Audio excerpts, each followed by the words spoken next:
Hello friends, welcome to EPG Farcilla English Paper 1 Module 2. I am Dr. Joydeep Sharangi, Jogesh Chandra Chaudhary College, University of Calcutta, Kolkata. This module is prepared by Professor Debomitra Kaur, Women's College, Kolkata. In this module, we are going to learn elegiac poetry during Anglo-Saxon period or Old English period. The key areas which we will thrust as important areas to work with. There will be an introduction to the age, followed by features of Anglo-Saxon lyrical poetry with special reference to Whitsitt and Dior's Lament, introduction to elegiac poetry, instances of elegiac poetry, the Seafarer, the Wanderer, the Wife's Lament, the Husband's Message, the Ruin, and Wolf and Edwardker. So, at the end, we shall, like our previous chapter or module, we shall sum up with certain references. Let us begin. Anglo-Saxon age is marked by the settlement of the Angles, Saxons and Jutes in Britain. The literature was completely anonymous.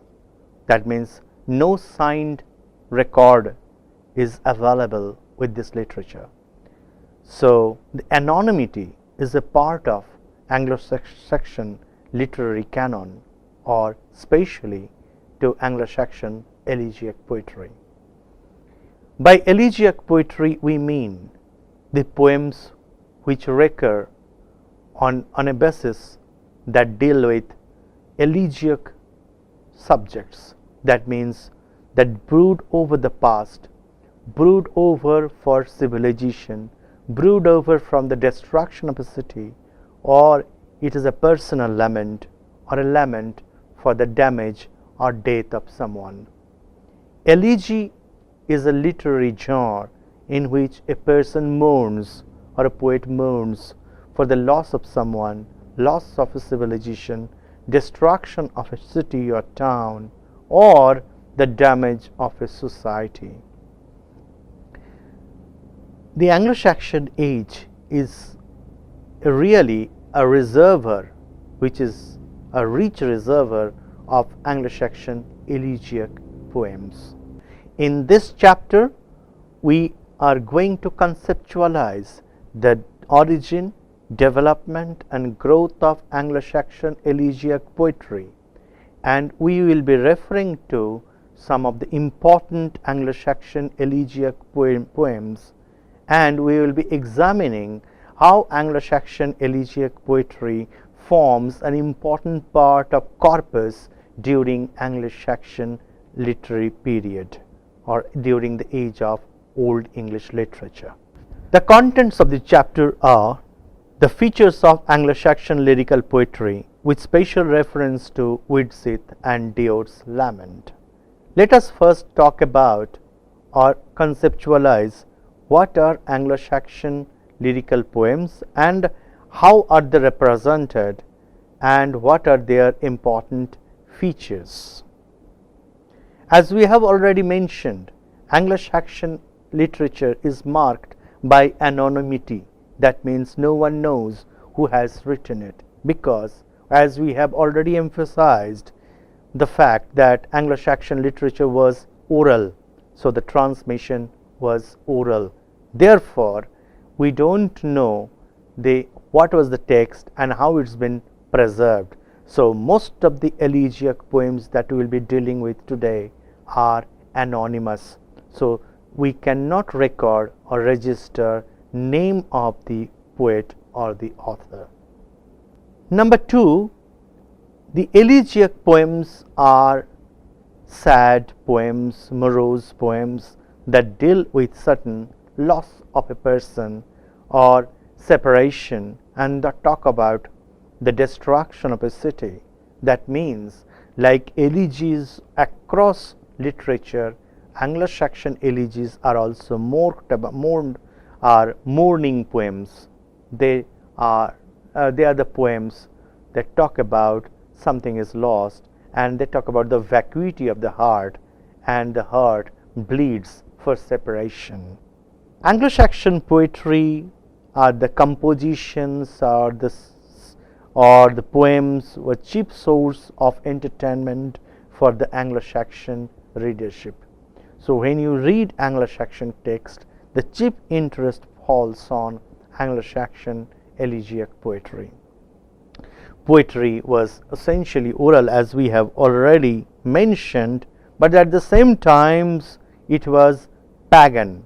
By pagan origin or heathen origin, we say it is more closely associated with literature non-religious. That means most of these texts are written before the advent of Christianity. But later on, with the advent of Christianity, Christian affairs and matters were infused into pagan corpus. So they looked little different over a period of time as the things went on. The surviving literature is contained in 4 major manuscripts. One is Exeter book, the second one is Farcilla book, Vercelli book, the third one is Junius manuscript, and the fourth one is Cotton Vitellius manuscript A and 15. So these are the 4 manuscripts where unsigned poems are visible, recorded, and come and present in front of us. So the Anglo-Saxon elegiac poems handed down orally, transmitted orally, but most of the poems are lyrical. Some run into more than 500 lines and some are short lyrics, but they are passionate and very compassionate poems, and they reflect the mood of serenity and tranquility of these poets. And these poems also reflect how these poets or anonymous poets were close to nature, and man and nature are very important in these poems.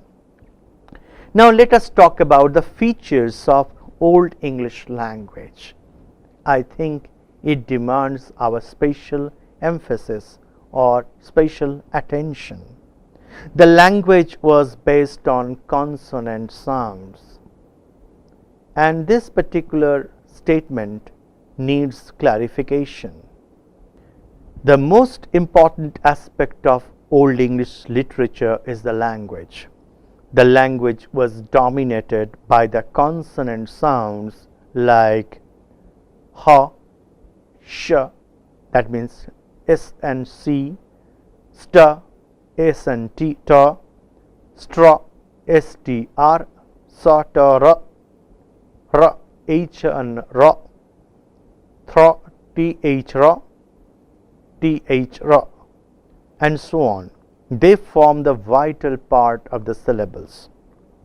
The accent is mostly put on the first syllable of the word, which is quite unlikely in modern grammar. In modern pronunciation, the accent may be on the first syllable, second syllable, third syllable, or so on, but in Anglo-Saxon age, the most of the accents are on the first syllable. It is a kind of habit that led to many changes in the language, as the vowel sound is comparatively insignificant. The rhythm of the line is determined by the consonant sound.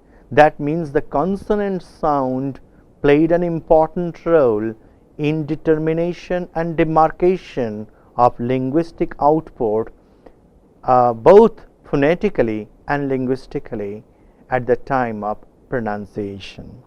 The normal poetical line is made of a number of syllables divided into 2 sections, each of which contains 2 rhythmic accents. There are so many other factors that we can talk about in relation with Anglo-Saxon language. For example, the alliteration. Alliteration is an important linguistic device by which one particular consonant sound is repeated again and again. Another important facet of Old English language is the use of Sazura. Sazura is the pause between the two halves of one particular line.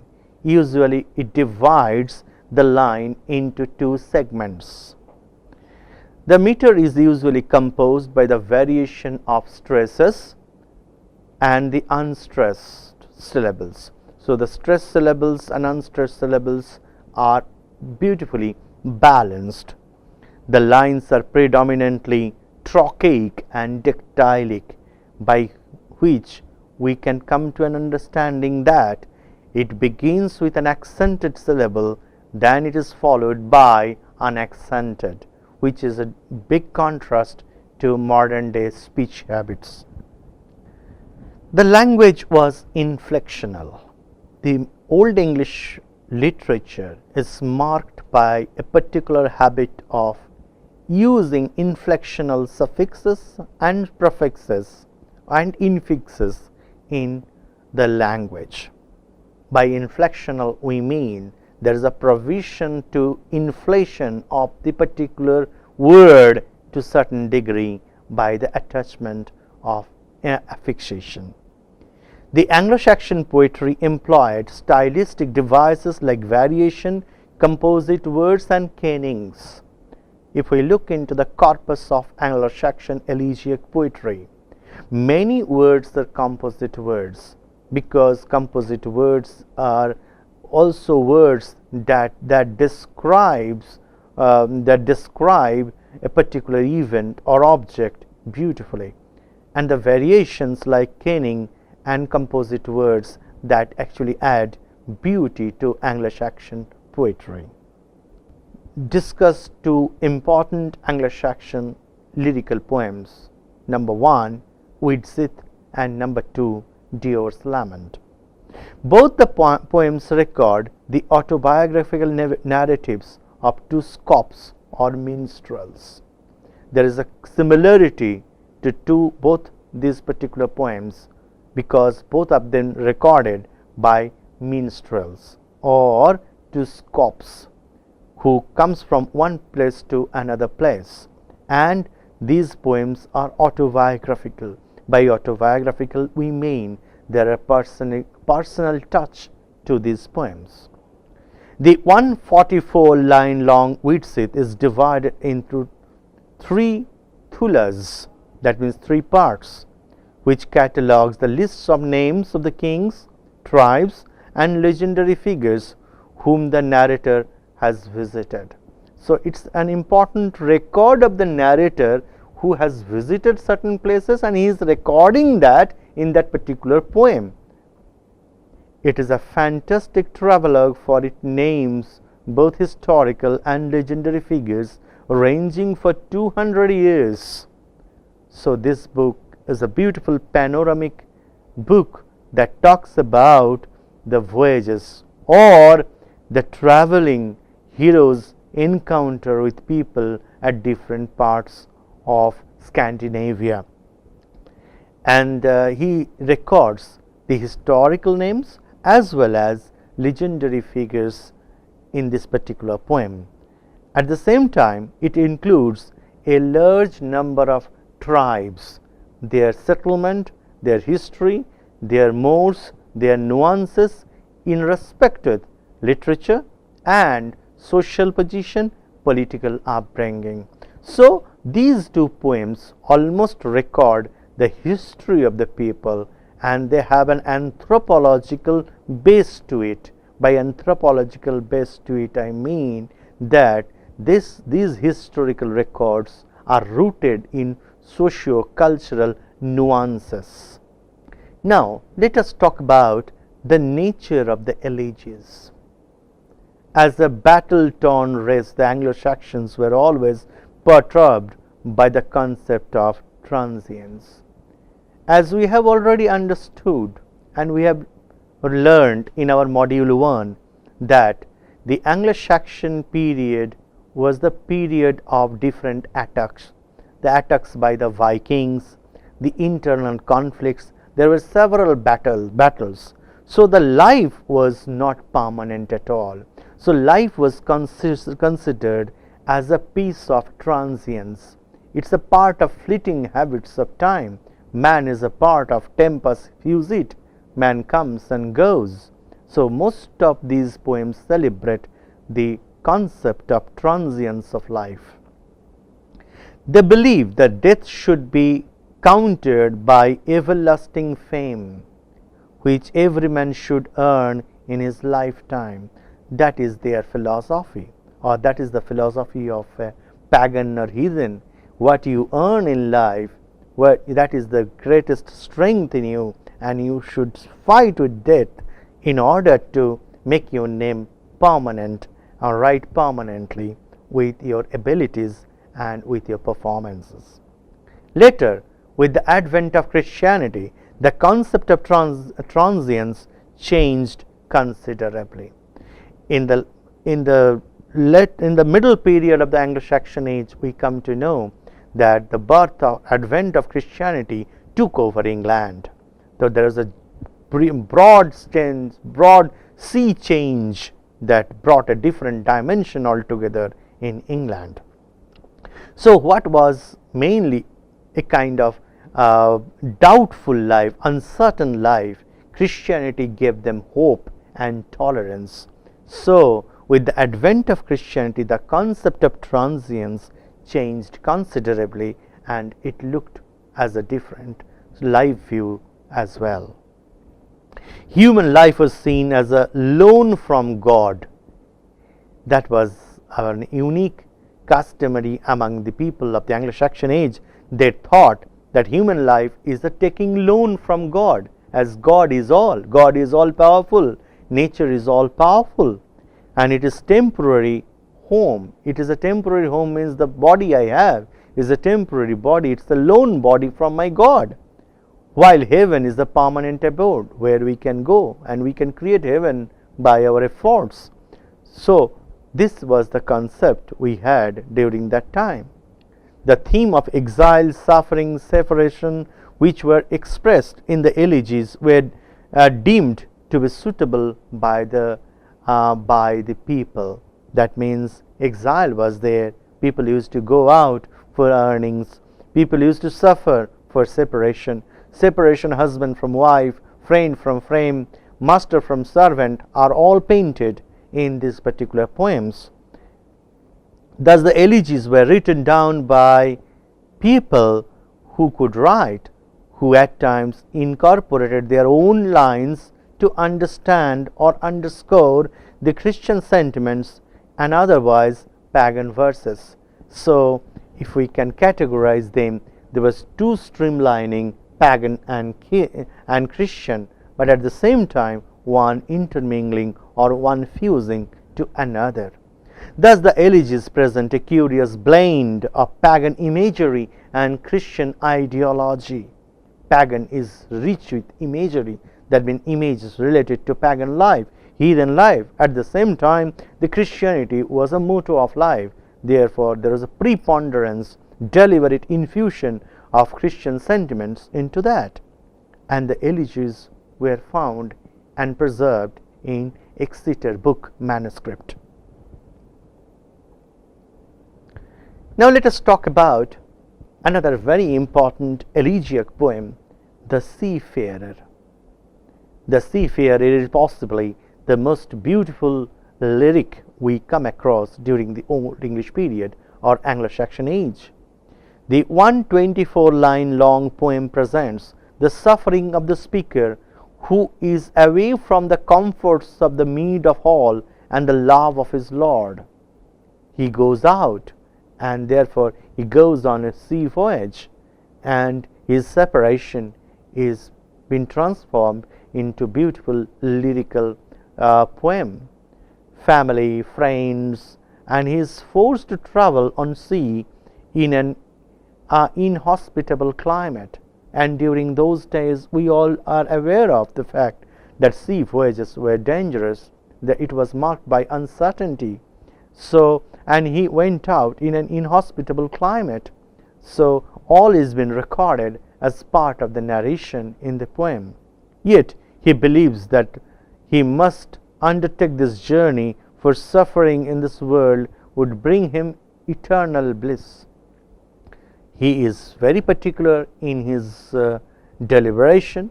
He knows that if he can undertake this journey and his suffering in the world, that will bring eternal bliss, and that will take him to heavenly abode that we have just mentioned, and a kind of ultimate for people there. The poem has inspired many critical debates.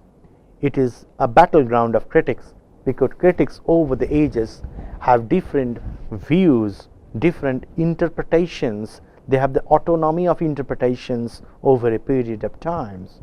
Some say it is a contrast between the old worldview and the modern worldview. Some say it is two sets, one is a pagan worldview, one is a Christian worldview. Some critics have interpreted it as a Christian poem because it talks about Christian consolation, Christian hope. So it is a kind of poem which has been infused with Christian sentiments, where sea is a symbol of the tumultuous earthly life. Sea is the life where we bleed, and the life ahead, eternal bliss that the poem is talking about, possibly the life of hope, as hope is an important thing that Christianity cherishes. And the ship is the Christian church that guides man to heavenly abode. And the ship which has been referred to the poem again and again is possibly the vehicle through which one can take his body or mind to the heavenly abode. So it is a link between earth and heaven. Some scholars would prefer to link the theme of exile and suffering of the Celtic poetic tradition. That means some people think it is a kind of crisscross between the Celtic traditions and the onswing or ongoing Christian mission, and some are very antagonistic to accept the fact that the poem is out and out a Christian discourse.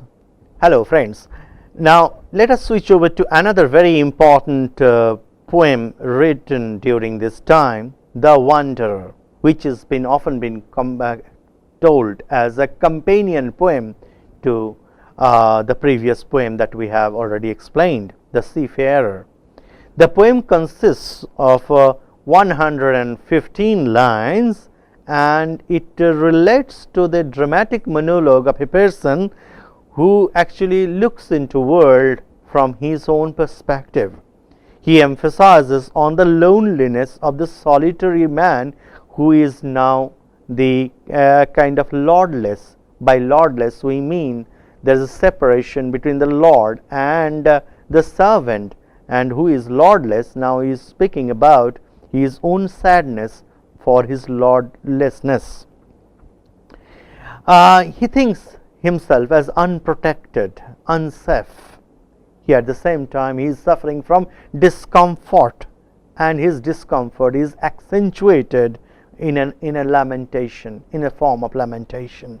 The poem also ends with a homiletic tone. By homiletic we mean a kind of message, a tone of message that says it is a greater understanding of life. Now let us sum up what we have learned from this module. We have read variety of poems, or specifically elegiac poems of the Anglo-Saxon age. We have followed their sentiments. We have also examined the characteristics or features of Anglo-Saxon poetry. We have also traced back some of the important poems, and the most important facet of this unit is speaking or explaining about the Anglo-Saxon language, which is predominantly a consonant based language, which marks a strong departure from the modern day English. So, as a whole, this particular unit is all about Anglo-Saxon elegiac poetry, poetry written by women narrators and male narrators. I hope all of you have enjoyed this particular module, and you will be debated, and it will give you insight into new critical doctrines to look at or debate with Anglo-Saxon literature. Now, no module should go without any reference. Those who are interested can read F.S. Halton, Old English Sea Imagery and Interpretation of the Seafarer, that is published in the Yearbook of English Studies 1982. The second one, A.D. Horger,